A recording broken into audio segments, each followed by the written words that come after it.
मी अजय पंचाळ, सहशिक्षक सरकारी माध्यमिक विद्यालय फळसमुद्र. आज आपण 5 वजा वर्गमुळात 3 ही संख्या अपरिमेय संख्या आहे असे सिद्ध करणार आहोत. तर गणित सोडवतेवेळी सुरुवातीला ही जी दिलेली अपरिमेय संख्या आहे ती खाली लिहून घ्यायची आहे. 5 वजा वर्गमुळात 3 लिहून ही परिमेय संख्या मानू. परिमेय संख्या मानल्यानंतर 5 वजा वर्गमुळात 3 बरोबर a छेद b असं लिहायचं आहे.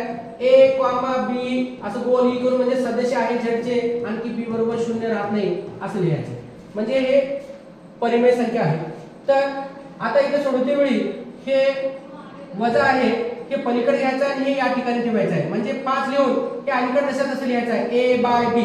आणखी हे वर्गमुळात 3 पलीकडे घेऊन जायचं आहे. म्हणजे हे वजा होतं अधिक झालं आणि हे अधिक असलेलं इकडे अलीकडे येऊन वजा झालेलं आहे.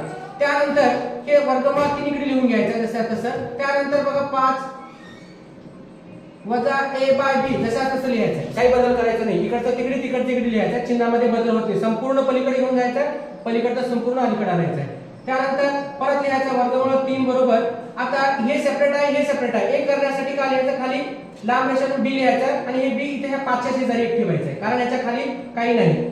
तर a च्या खाली b आहे म्हणून वजा a जसं तसं लिहायचं आहे.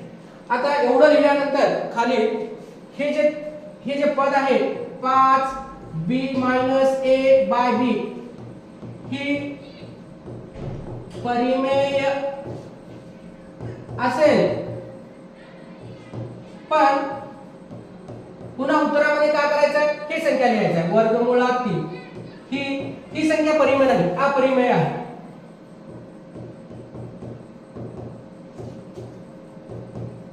पण इथे वेळेस लिहायचं पण वर्गमुळात 3 हे अपरिमेय संख्या आहे. मग शेवटी हे जे वाला पद आहे ते लिहायचं 5 वर्गमुळात 3 ही संख्या अपरिमेय आहे असे सिद्ध होत.